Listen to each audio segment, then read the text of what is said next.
Guys, good morning sa inyong lahat. Kape tayo.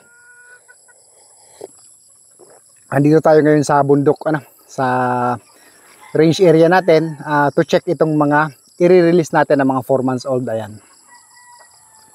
So ito yung mga i-release natin ng mga 4 months old. Huhulihin ko na ngayon. Ilalagay ko na sa mga kanya-kanya nilang stall sa mga area nila kung saan papagandahin natin ang katawan para itong November 6 shipping na tayo sa November 6 So ito, iisa-isahin ko sila, final inspection, tuturukan, bibigyan ng vitamins, papakain ng masarap para pagdating sa mga nag-avail, magaganda sila, magaganda ang katawan nila. Ayan. Ayan.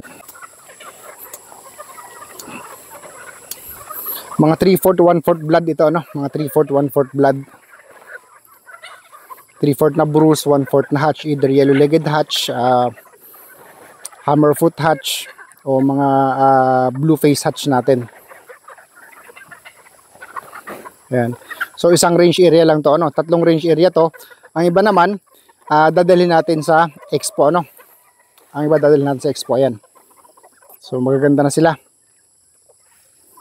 Mga barako na.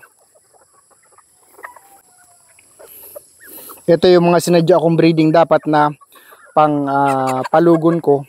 Kaya lang, since maglilipat tayo ng farm, medyo kulang ako sa espasyo. Kulang ako sa espasyo kasi naghahakot ng mga gamit sa kabila. Ayan.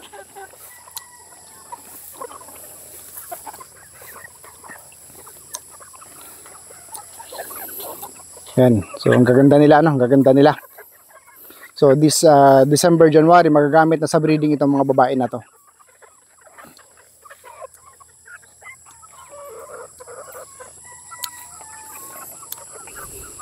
Ayan, so maraming salamat sa mga nag-avail, Maraming salamat sa mga nag-avail.